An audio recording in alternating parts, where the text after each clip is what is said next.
Hello guys! Welcome to my vlog. Jeanette, ang pobreng mananahi. Guys, for today's vlog, um, nais ko lang ito guys sa inyo i-share. Ah, kung paano at bawal, ang mga bawal sa pagla-live gamit ang Popo apps. Ayan guys, isi-share ko rin siyempre sa inyo guys yung itinuro sa akin. Um, Shout out sa aking teacher, Eriam. Shout out Eriam. Salamat sa iyong matyagang pagturo at siyempre naman pag isinapuso at isinaisip at matutunan din guys. Kaya nais kong ito rin ang isi-share sa inyo guys. Ayon sa turo niya guys, sa pagla-live daw sa Popo apps, gamit ang Popo apps, kailangan marami guys iiwasan, maraming bawal na dapat iwasan. Um, Kagaya guys ng maliban doon guys, pag pinindot mo yung unang-una guys, pag pinindot mo yung live at nagla-live ka na guys, makikita mo doon guys yung mga bawal sa harapan mo mismo, makikita sa may cellphone guys, pag binuksan mo kita doon yung mga bawal niya, mga bawal, mga pinagbabawal. Maliban doon guys, itinuro din sa atin ng ating yung naging teacher ko dito sa Popo apps ay iwasan ko daw mag-live ng nasitro ang damit. Sitro, ibig sabihin yung kita guys ang kaluluwa. Siyempre, bawal ang naka-sleeveless. At siyempre, kailangan natin guys sumunod para hindi tayo ma-violation. Hindi tayo magkaroon ng violation. Bawal ang sitrong damit ayon sa turo niya guys sa akin, pinaiiwasan. Iwasan ko daw magsuot ng damit na sitro, iwasan ko daw magsuot ng naka-sleeveless, at iwasan daw habang nagla-live, dapat daw guys walang padaan-daan doon sa likuran mo. Kaya make sure or i-secure mo guys na pag nagla-live ka na walang padaan-daan sa bandang likuran mo. Lalong-lalo na guys ang mga bata. Yun ang pinakamatinding pinagbabawal ni Popo apps, ng apps na Popo. Pinagbabawal talaga guys ang mga bata. Siyempre, kung may kasama kang bata, iiwasan mo na lang guys na huwag ka na muna mag-live. Kasi ang bata, masyado silang curious kung ano yung ginagawa mo. Lalapitan ka nun, sigurado, di ba guys? Kahit pa sabihin mong huwag ka lalapit dito, kahit pa paano bata yun guys, malilimutan at malilimutan pa rin. Ayun na nga guys, bawal ang sitrong damit, bawal ang naka-sleeveless, bawal ang mga bata, at syempre guys, bawal na bawal guys ang walang signal. Kailangan guys, kagaya ng ginagawa ko guys, pag nagsusulo live ako guys, hindi ako halos kumukurap sa cellphone ko. Doon sa may guys ng cellphone, sa may makikita mo yung sa wifi mo or sa internet mo, doon ako guys nakatutok. Tinitingnan ko guys kasi, at sa makikita mo yun doon guys sa may harapan mo mismo, magwa-warning doon si Popo na poor signal ka. Kailangan guys, pag nakita mo naka poor signal,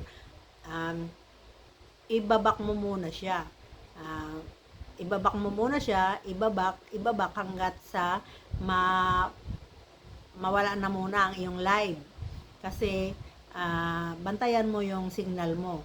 Ngayon, kung sa tingin mo may signal na, kasi nakikita mo naman yun guys sa taas ng cellphone, sa taas ng cellphone mo, di ba? Kikita mo naman doon yung signal mo kung meron o wala. Pag alam mong wala, guys, ibak mo ng ibak. Kasi, napakahigpit guys sa dyan pagdating sa internet connection. Akala ko nga guys sa akin nakaban na ako kasi nag-4 signal ako guys. Buti sinubukan kong mag-live, pumasok pa naman, nakapag-live pa ako guys. Kaya tuwan-tuwa naman ako at na natanggap pa. Akala ko na ba nakaban na ako. Kaya guys, sa mga interesado, ingat po tayo at iwasan po ang mga bawal. Ano pa ba yun? Sleeveless, sitrong damit, sleeveless na damit, mga bata, at yung mga padaan-daan guys sa likod, hanggat maaari iwasan. At guys, iwasan daw ang pinaiiwasan sa akin na mag-live na paalis-alis sa kamera. Kailangan mahigpit niyang itinuro, hinabilin sa akin. Pag nag-live ako, kailangan nakaharap talaga ako sa camera. Kasi guys, habang nagsusulo live ka, isipin mo na lang na may mga nanood sa'yo. Nagpi-perform ka. Ima-mindset mo na marami kang kaharap dyan. At siyempre, kumbaga may nagpe-performs ka dyan. Sa harapan mo, may nanonood. Kaya, iwasan mo guys na paalis-alis. At yun din guys ay isa rin sa bawal. At bawal din guys ang syempre ang bumahing, na huwag kang babahing na nakaharap sa camera mismo, nakaharap. Kasi nakaharap ka sa camera guys, parang nakaharap ka rin sa kanila, di ba? Sa mga manonood. Bawal po bumahing guys ng ganon. At syempre, bawal din guys maghikab na malaki ang bibig mo, open na open ang bibig. Ganon, tapos nakaharap sa camera, di ba? Kailangan, pag alam mong maghihikab ka, lalo na guys, pag nagsosolo live, ay nako, halos lalaglag na yung mata mo, nakakaantok guys. Mag-antay ng oras. Gagawin mo guys, pag alam mong nahihikab ka, siyempre, ilayo mo yung bibig mo sa camera, itago mo muna. Saglit lang guys, kasi bawal ngang mawala ka sa camera. Kasi solo live mo yan, bawal siyempre may ibang sumisilip. Yun din ang pakaiwasan mo guys. Kaya kung maaari, magla-live ka guys nang wala kang kasama sa bahay. Or kung may kasama man, yung nasa sulok ka. Yung nasa sulok ka na alam mong hindi ka dadaan-daanan, di ba? Ano pa ba guys? Siyempre guys, siyempre kung ano yun guys, yung mga itinuro sa akin. Iwasan ko guys ang yung paghalimbawa guys, di ba nagsusulo live ka. Sa umpisa kasi merong 2 hours. Meron din akong na sa kanya daw ay 3 hours. Yung first day niya. Sa akin 2 hours guys. Yun nga guys, nag-live ako ng nag-live ako ng 4 ang aking internet, mahina. Kaya ang nangyari, na lang ako guys, dapat ang live ay na lang ako, parang bawas na, kumbaga. At least okay lang yun guys, hindi ako na-ban. Diba? Nakapag-live pa rin ako, diba? Tapos guys, ayun ang mga isinishare sa akin na pakatandaan ko, yung mga ipinagbabawal. May nalimutan pa tayo guys. Pag nagsusulo live guys, o kaya pagdating sa basta bawal guys ang nakahiga. At syempre, bawal ang tulog, nakapikit nang nagla-live ka, nagsosolo live. Bawal nang nakapikit at bawal ang nakahiga, syempre. Kumbaga isipin mo guys, nagtatrabaho ka. Kung ano yung mga policy sa company, parang ganun din guys. Kaya, ayan guys, naituro ko na rin sa inyo, na-share ko na rin ang aking nakuhang kaalaman ayon sa aking teacher na si Iriam. Ayan, shoutout sa iyo Iriam. Thank you for tiyaga na ituro sa akin yung kanya ring nalalaman. Ayun guys, sana guys wag nyo rin kalimutan. Kaya pag nagla-live kayo guys, siyempre nakakainip yung 2 hours o kaya 1 hour.